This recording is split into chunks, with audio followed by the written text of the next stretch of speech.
दोस्तों बहुत ही ज्यादा इंपॉर्टेंट विषय के ऊपर हम लोग डिस्कशन करने जा रहे हैं। मेरे आपसे निवेदन रहेगा कि इस वीडियो को कहीं से भी स्किप मत कीजिएगा।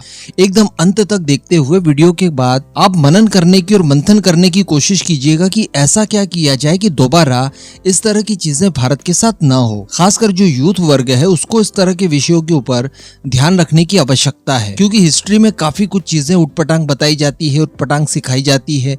उसी आधार पर किसी भी निर्णय के ऊपर नहीं पहुंचा जा सकता। आज हम लोग जिस विषय के ऊपर बात करेंगे वो सीधा रिलेट करता है 1971 के वॉर को लेकर। ये वॉर एक ऐसा था जो आने वाली सदियों तक हमेशा याद किया जाएगा। भारतीय सेनाओं ने यहाँ पर जो शौर्य दिखाया था उसे कभी भी भुलाया नहीं जा सकता, क्योंकि आज तारीख तक भी वर्ल्ड वॉर 2 को अगर छोड़ दिया जाए तो ऐसा कोई भी बायलैटरल युद्ध देखने के लिए नहीं मिला जहाँ पर किसी सेना को इस लेवल पर जीत मिली हो कि अपोनेंट्स के 93,000 सोल्जर्स को सरेंडर करने पर बाध्य कर दिया हो। यानी भारतीय सेना ने पाकिस्तान की सेना को सरेंडर करने पर बाध्य कर दिया था। ऐसा कोई भी बायलैटरल युद्ध आपको दूसरा देखने के लिए नहीं मिलेगा। लेकिन यहाँ पर देखा, सोचा और समझा जाए कि इस युद्ध से भारत को क्या मिला, तो मुझे नहीं लगता कि यहाँ पर कुछ भी उपलब्धि भारत को मिली हो, केवल शौर्य गाथाओं के अलावा। देखिए, इस युद्ध के जीतने के बाद अगर हम लोग चाहते कि जितने भी भारतीय प्रिजनर्स के तौर पर पाकिस्तान के अंदर बंद हैं, नेगोशिएशन करके हम लोग उन्हें वापस छुड़वा सकते थे,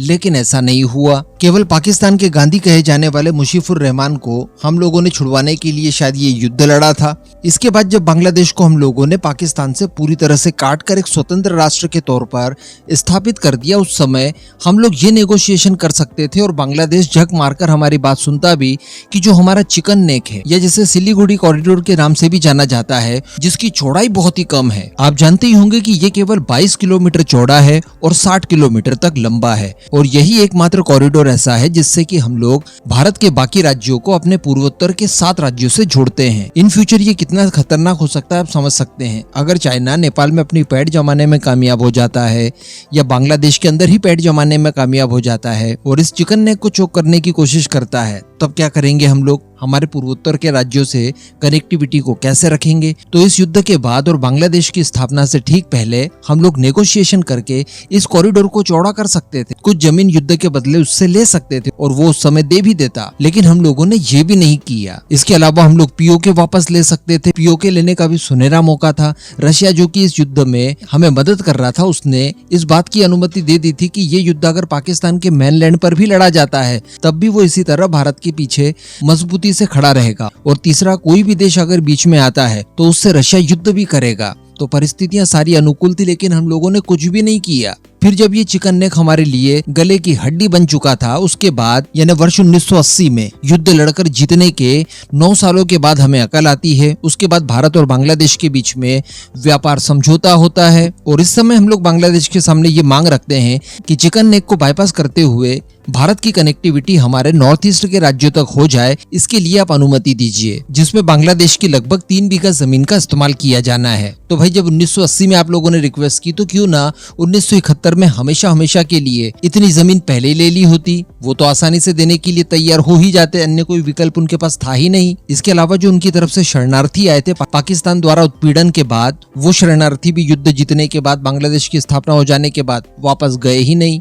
उनका सारा का सारा बोझ भी हमारे ऊपर आया, जबकि हम लोगों ने युद्ध इसी बहाने लड़ा था कि ये जो शरणार्थी बनकर भारत आ रहे हैं बांग्लादेश के लोग, ये हमारी इकोनॉमी के लिए खतरा है। तो जो चीज खतरा थी उस खतरे को तो हटाया ही नहीं। तो इतना युद्ध लड़कर जीतने का फायदा क्या हुआ, और हमारा इसमें कितना पैसा खर्च हुआ होगा, कितने सोल्जर्स ने अपना सर्वोच्च बलिदान दिया होगा, हमारे कितने एसेट्स खराब हुए होंगे। क्योंकि मैं आपको बता दूं कि चिकन नेक कॉरिडोर आज भी हमारे लिए परेशानी का सबक बना हुआ है, क्योंकि आज चाइना बांग्लादेश हो या फिर नेपाल हो, अपनी अच्छी खासी पैठ जमा कर चुका है। और बड़ी बात कि चिकन नेक का ये जो पूरा इलाका है, यहाँ पर डेमोग्राफी भी काफी तेजी से बढ़ी है। तो ऐसी परिस्थिति से निपटने के लिए बांग्लादेश से एक अतिरिक्त या बाईपास कॉरिडोर तैयार करना बहुत अनिवार्य है भारत के लिए। तो जैसा कि 1980 में भारत द्वारा बांग्लादेश से रिक्वेस्ट की गई, उसके बाद 1992 आते आते बांग्लादेश ने ये अनुमति दे दी कि ठीक है, आप चिकन नेक को बाईपास करने के लिए कॉरिडोर हमारे एरिया से बना सकते हैं। यानी यहाँ पर रेल लाइन आप बिछा दीजिए, उसके जरिए आप भारत के बाकी राज्यों को नॉर्थ ईस्ट के राज्यों से जोड़ दीजिए। तो इन फ्यूचर इमरजेंसी में आप इसका इस्तेमाल कर सकते हैं। लेकिन आज की परिस्थितियां भी आप जानते हैं, बांग्लादेश इतना ज्यादा रेडिकलाइज हो चुका है कि अनुमति के साथ भी इस तरह की डील करना बांग्लादेश के साथ और कोई बाईपास कॉरिडोर बनाकर तैयार करना, उसका उपयोग करना, ये भारत के लिए बहुत ही मुश्किल है। और इसी संबंध में एक नया मामला निकल कर आया है। दरअसल हम सभी जानते हैं कि बांग्लादेश के अंदर जो विपक्षी पार्टियां हैं वो बांग्लादेश की सरकार को एक पपेट सरकार बताती है और ये उनके ऊपर आरोप लगाए जाते हैं कि ये भारत के इन्फ्लुएंस में आकर अपनी नीतियां बनाते हैं। और ये बात हम लोग भी जानते हैं और स्वीकारते हैं कि शेख हसीना जिस दिन बांग्लादेश की प्राइम मिनिस्टर नहीं रहेंगी उस दिन भारत और बांग्लादेश की रिलेशनशिप भी बिल्कुल पाकिस्तान की तरह हो जाएंगे। तो इसी बात को मुद्दा बनाते हुए बांग्लादेश के विपक्ष में बैठी बांग्लादेश नेशनलिस्ट पार्टी के एक बड़े नेता जिसका नाम रूहुल कबीर रिजवी है, उसने ये आरोप लगाया है कि शेख हसीना गवर्नमेंट भारत के साथ मिलकर chicken neck bypass corridor Bangladesh से तैयार करने की तैयारियां कर रहे हैं, जो कि बांग्लादेश की संप्रभुता के लिए खतरा है। उसने खुले शब्दों में इस बात को कहा है कि बांग्लादेश के अंदर इस समय जो गवर्नमेंट है वो एक तरह की डमी गवर्नमेंट है और वो भारत के बहकावे में आकर इस तरह के निर्णय ले रही है। उल्टा उसने ये आरोप लगा दिए कि भारत के अंदर बांग्लादेशियों का उत्पीड़न किया जाता है, बॉर्डर पर भी तनाव भारत की तरफ से जनरेट किया जाता है, जो बांग्लादेशी भारत के अंदर रहते हैं उनके साथ मानवाधिकारों के नियमों का उल्लंघन किया जाता है, यानी उन्हें प्रताड़ित वगैरह किया जाता है, तो भाई आते ही क्यों हो। और इस तरह की बातें करके वो बांग्लादेश के अंदर एक तरह का माहौल जनरेट करने की कोशिश कर रहे हैं कि सच में अगर भारत और बांग्लादेश मिलकर इस तरह का कोई बाईपास कॉरिडोर बनाए जिसमें भारत का बहुत हित है, तो वो हित की परियोजना यहाँ पर पूरी ना हो पाए। तो कहने का मतलब इस बात को अब मान ही लेना चाहिए, स्वीकार कर लेना चाहिए कि हमसे बहुत बड़ी गलतियां हो ही चुकी है। अब चिकन नेक को बचाने के लिए ये जो बाईपास हम लोग बनाने की तैयारियां कर रहे थे बांग्लादेश के मेनलैंड से जो होते हुए नॉर्थ ईस्ट तक पहुंचेगा, ये शायद अब संभव नहीं रह पाएगा। इसके लिए इस एरिया में भारतीय सेना की ठीक ठाक प्रेजेंस की आवश्यकता है। यहाँ पर वैसे एयर बेसेस वगैरह का काम लगातार किया जा रहा है, मैंने आपको वीडियो में बताया भी था, लेकिन और भी हमारे मिलिट्री इंस्टॉलेशन वगैरह यहाँ पर स्थापित करने चाहिए और इसकी सिक्योरिटी सबसे पहले सुनिश्चित करने की आवश्यकता है।